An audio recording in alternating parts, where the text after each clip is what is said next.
Hello everybody, I'm Jake. And I'm Marlin. aka Gee for anyone who might be new. And today we're going to be reacting to a reviewer we haven't reacted to before. Been doing quite a few of those this year so far. This is, for the first time ever, us reacting to The Horror Guru.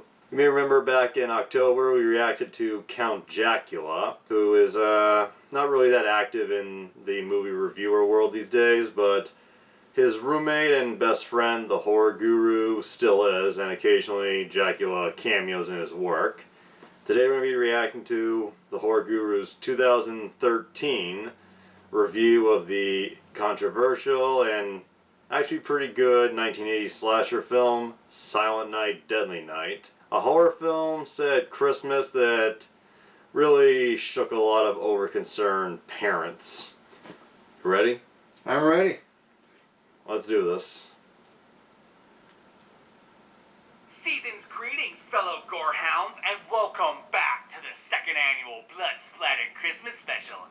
Long time ago. We're sledding down the slippery slope of controversy as we dive into the infamous holiday slash fest, Silent Night, Deadly Night. But before we talk about the main movie, I think it is first very important that we familiarize ourselves with the history behind the film's backlash. Let's take a trip back to the early 1980s. Reaganomics is in full effect. Bruce Springsteen's Born in the USA still blasting the airwaves, and you're a relatively conservative parent sitting down with your children to watch, let's say an episode of Night Court. You're enjoying the episode, and your kids might be too, though some of the jokes are clearly flying over their heads. But then an insidious TV spot plays over the commercial break, one depicting a murderous Santa Claus taking axes to doors and pointing guns at unsuspecting bystanders. You're absolutely horrified, disgusted, and to make things worse, your children are now begging you to skip Christmas this year. Christmas! So that Santa won't come to get them! So naturally, instead of doing the same thing and just protesting the TV spot, which by the by did get pulled from television a week later, you parental unit of the 1980s thought the best course of action would be to try to get the whole damn movie banned. Because America, land of the free, unless you piss off our mothers. Yeah, I think it's safe to say, like most things, the initial reaction was understandable. I totally get that parents were pissed off because a commercial pretty much destroyed their children's beloved fantasies. But the long haul? That was definitely overblown. Even Siskel and frickin' Ebert put their hat into the ring, singling out the film's production crew by name because they thought the film was so despicable. Let me repeat the names of the writer and director and producers of this film. Michael Hickey wrote the film, Charles E. Sellier Jr. directed it, and Ira Richard Barmack produced it. You people have nothing to be proud of, even if you made a few bucks off of all the negative publicity. Lion. Your profits truly are blood money. Holy shit! And to think we of the internet age like to believe we invented the concept of raging at movies we didn't like. Anyway, I think it's time we unwrapped this reviled classic and discovered whether or not it lives up to its negative reputation. So without further ado, I present to you the original Silent Night, Deadly Night. Oh yeah, before we begin, I must first specify the version I'll be discussing this week is the uncut Anchor Bay release, which repieced together all the footage the filmmakers had to cut in order to retain an R rating. Which means the version I'll be looking at is actually gorier than the one parents protested. Hells yeah! So if you think you can't handle it, then you best turn back now. But I'm sure you won't. I mean, you're not scared of a little bit of blood, are you? Our film splashes into action with a gloriously cheesy title sequence. Oh yeah, you can definitely feel the quality of this production practically oozing off the screen. Oh, and how sticky sweet it is. We're then introduced to our main character, Billy, as his family travels to a psychiatric hospital so that he can meet his dear old grandpa. Because mental wards are clearly the perfect place for a family bonding experience. Parents of the year, man! Once inside the mental health facility, Billy's family leaves him alone with his comatose grandpa, who turns out to be anything but comatose. Aw, why so scared, Billy? He's just your kind, understanding grandfather. In fact, you should thank him since he's gracious enough to warn you of the terrifying threat that is the jolly bearded fat one. You see Santa Claus tonight, you better Billy alive? I can only hope I'm half as awesome as Grandpa when I'm old and senile. I think I prefer my grandfather. You the man, Gramps. So after Grandpa effectively traumatizes Billy, coincidentally in the same fashion parents of the 80s claimed the TV spots did to their kids, the family comes across a broken down car, and beside it, a man conveniently dressed as Santa Claus. Oh, you This just can't know end this well. is going to end well for all parties involved. Aw, don't worry, Billy. They were naughty parents anyway. Remember what Grandpa said. Maybe if you're a good little boy, then Santa Claus will bring you some real parents. We then flash forward to a Catholic-run orphanage where Billy's artistic endeavors gets him a one-way ticket to Mother Superior's naughty list. Explain this, will you? I don't know what the hell they're talking about. I used to make those same kind of drawings back when I was a kid. And I turned out just fine. After Billy sulks in his room for a while, Sister Margaret, who we will soon find out serves as this film's Dr. Loomis stand-in, suggests he go outside and play. Unfortunately, this idea backfires when Billy stumbles across... Oh my. Yeah, Billy, you peep that shit. You peep that shit and learn what it takes to be a real man. They all grow up so fast. Unfortunately for both the audience and Billy's psychosis, the sexy fun is spoiled when Mother Superior shows up and goes all Margaret White on their asses. Literally. Devil! What? No mention of the ladies' dirty pillows? Psh! Amateur. Punishment is absolute. Punishment is necessary. Punishment is good. And that line will in no way come back to haunt her. No siree, Bob. We cut to Christmas when Mother Superior decides the best way to cure Billy of his Santa phobia is to force him to sit on Santa's lap. You will learn gratitude. Say thank you to Santa Claus. Oh, he'll say thank you. With his fists! Like a boss? Good Following left that, the hook. film jumps to Billy's adulthood, where Sister Margaret gets him a job at the local toy store. It's at this point the film's tone shifts completely and morphs into an 80s feel-good sitcom. I'm looking for the warm side of the door, where the fire's bright and it's burning every night.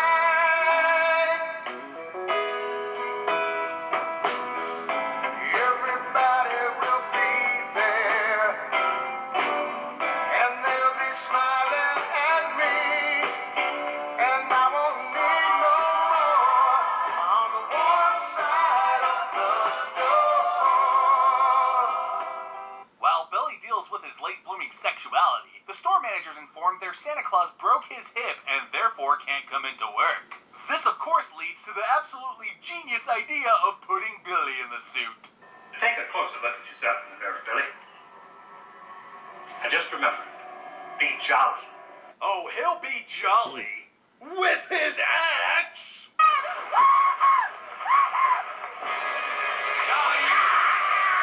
And not one single fuck was given that day.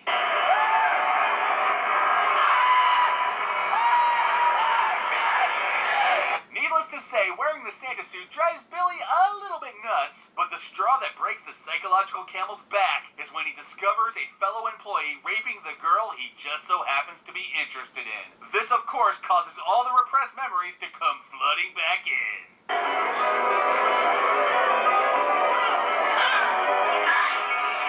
Definitely not the most dignified way to go, but hey, look on the bright side. If you stand him up and put some ornaments on him, then your new Christmas tree will surely be the talk of the whole town.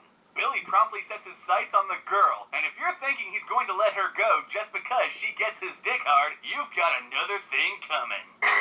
Well, she was kind of, Now, it's pretty damn obvious that She no was one pretty, working on this film read any psychological studies didn't on react serial well to him killers. saving So they her. pretty much went with the common common cliches of the traumatic past reinforced by religious guilt. But outside of that problem, I actually do like that this film's main character isn't the victims, but instead the killer himself. It's a different kind of horror than most slasher films, which are usually based around the fear of an early death. Silent Night, Deadly Night, on the other hand, is about the societal fear of creating monsters. It has more in common thematically with something like Universal's Frankenstein than it does Black Christmas. That's not to say other slasher films don't touch on this idea to some degree. The backstory of Mrs. Voorhees, for example, absolutely does. But it's not at the forefront the way it is in this movie. Which means a big part of what makes this flick scary isn't necessarily watching the killer off people, but rather how much you sympathize with the killer himself. It deliberately causes introspection in the viewer, who now must come to terms with the fact that they found something relatable in a psychopath. Now, with all that being said, there are definitely superior films that tread similar ground with far more dignity and class, such as May, Henry Portrait of a Serial Killer, Taxi Driver, Frailty, and of course, Monster. All of which I'd recommend over this film if you find that particular subject frightening. Anyway, let's get back to the movie, shall we? After offing his two fellow employees, Billy delivers his resignation letter in quite possibly the clearest way imaginable.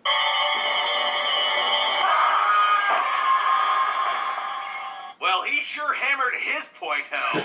After Billy finishes off the rest of the work staff, we cut to two teenagers making out on a pool table, and oh, hey! It's Linnea Quigley, the boobtastic scream queen from Night of the Demons and Return of the Living Dead. Or royalty. Always a pleasure to see her. I may or may not have reached sexual maturity because of her. What? TMI? Psh, prudes. Not in this show. Ball in the corner pocket.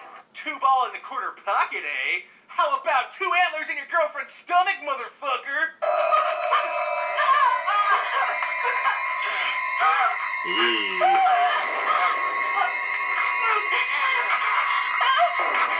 Oh my, double penetration. This scene's positively pornographic. Billy throws the boyfriend out the window and then comes across Linnea Quigley's little sister and,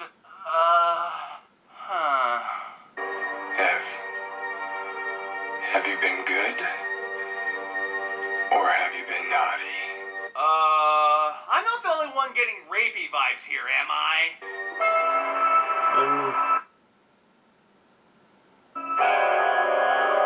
Oh, he was just getting his box cutter. Oh, that's a relief.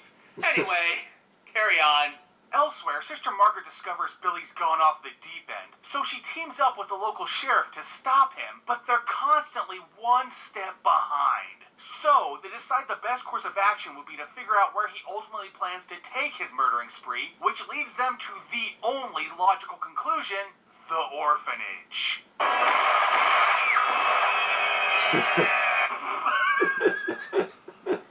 I'm sorry, but I just love the look on this kid's face. It so perfectly screams, well, here's a permanent scar on my psyche.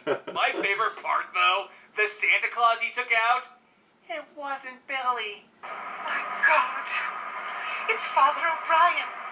He was our Santa this year. He didn't respond. Of course not. He's deaf. He couldn't hear it. You know, for a blunder that bad, I think these cops have officially earned this treatment. Last house on the left.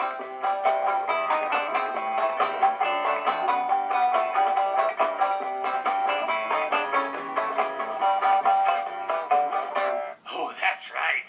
I went there. So the bumbling cop from before stakes out the orphanage, waiting for Billy to show up, but not before having a little confrontation with one Mother Superior. I am Mother Superior, and so far all you have done is harm.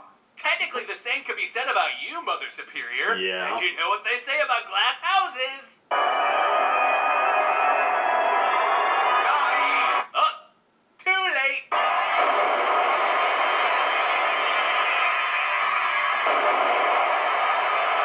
Are you fucking kidding me? The one person who actually does deserve Billy's rage makes it out completely unscathed? Man, that's some bullshit. Yeah. You're safe now. Santa Claus is gone. Congratulations, boys and girls. you all just won a lifetime supply of psychiatry bills! Tell us, how do you plan to celebrate such an occasion? Naughty. Great answer!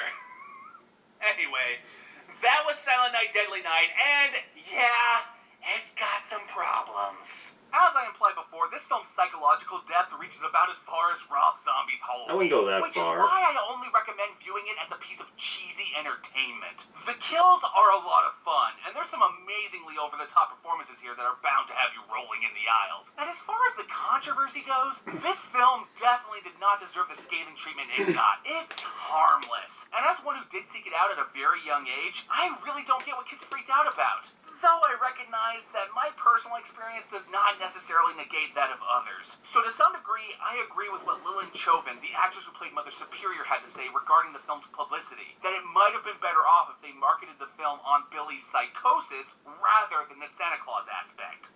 Though personally, the sole reason I sought out the film in the first place was to see Santa kill a bitch. Yeah. So I get why they marketed it the way they did. I guess there's just not an easy answer here either way. Anyway, if you're looking for a slashing good time this holiday season, then I highly recommend Silent Night, Deadly Night. Now, if you excuse me, I got some new neighbors to welcome to the neighborhood. Toodles.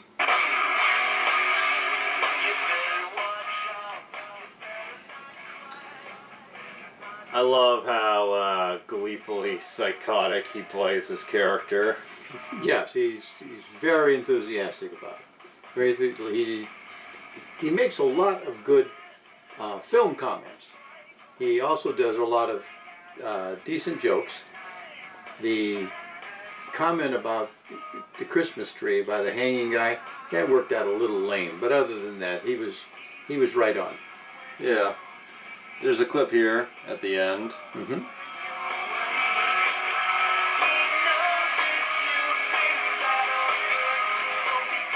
Whole website. And now, as a special bonus, I present to you Billy versus Jack Frost. Don't you know who I am? I'm the world's most pissed off Stone Cold. You can't fall.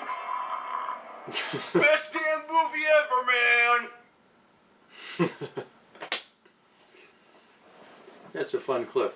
The thing I love about the horror guru is just how much of a goofball he is. Yeah, but he plays this over-involved, can't wait for bad things to happen, blah, blah, blah. And he's not hard to listen to. And he makes sense when he talks.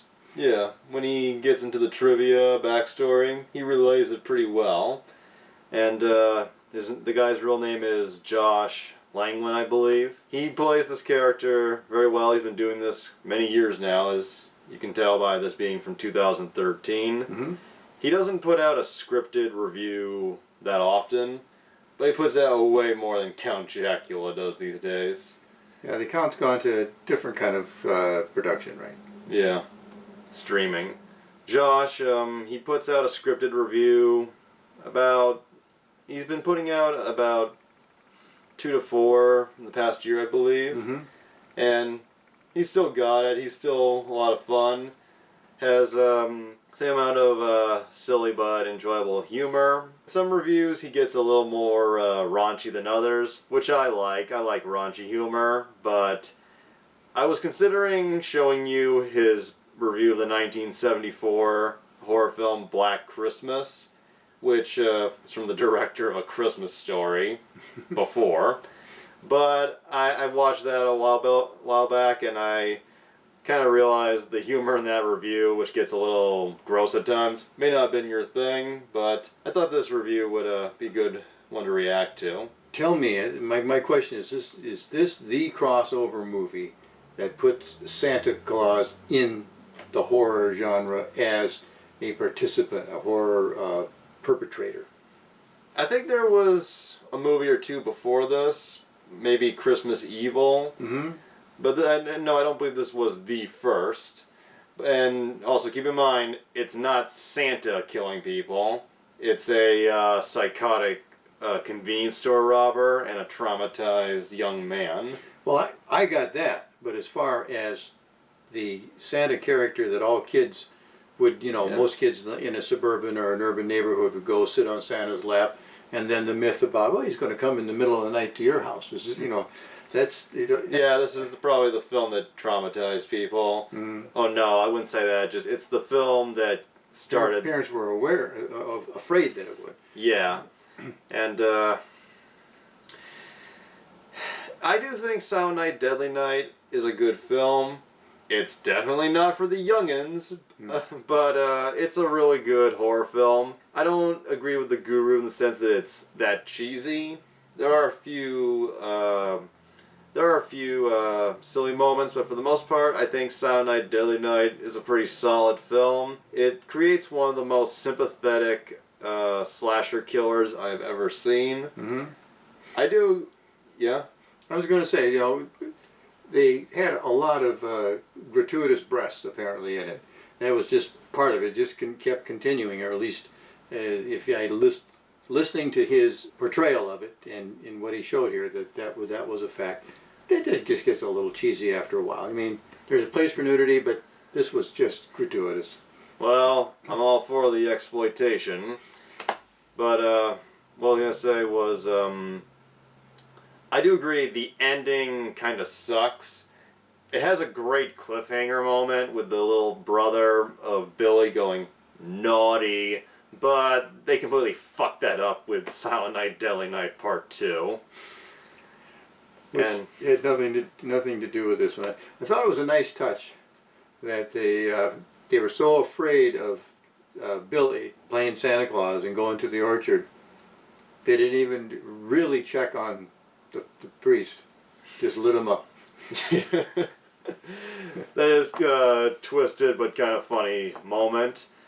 And the part where he kills the rapist employee and then the girl, the Guru didn't show it, but after he kills the guy by hanging him, because apparently he was working out at that orphanage. Apparently. The girl's response is, "You're crazy! You're crazy!" And I'm like, appreciate your appreciation. Now, and You could have phrased that differently, dear. yeah, the guy just killed someone. You could have thought your reaction out better. And the part where he gives the box cutter to the little sister. Yeah, you explained that to me, and the way he left it, it was a little wasn't as obvious. When he, after he gives it to her, she looks confused when you see the full film. And that scene, I think, in its entirety, you see it all the way through. It is intense. I'm not sure it was rapey like the Guru suggested. It was intense because you really wondered, was he going to hurt this kid? But no, she says she's been nice. He gives her the box cutter. It's creepy, twisted, but the look he has when he gives it to her, which is a Happy Christmas smile. You may think I'm weird, but I honestly think this is a kind of touching moment. Like he was in his head, he thought he was being really nice here. Well, considering what he'd just gotten done using that box cutter for, I'd say, yeah, he was being really nice. It's like him being nice to the dwarf clown and the Joker And being the nice. Joker, yeah. Being nice to the dwarf who was nice to him. Didn't hurt the nice one. Yeah, the guy that didn't put him down. Overall, would you say you enjoyed the horror guru here? He's pretty talented. He's a little over the top. You know, a certain more level of subtlety would be okay with me. But he's obviously smart and talented. He has an audience, and I'm one of them, and I really enjoy him. When he does videos out of character with Count Jacula, just like fresh from the theater reviews, I really love seeing them together. They really are best friends, and they work off each other pretty well.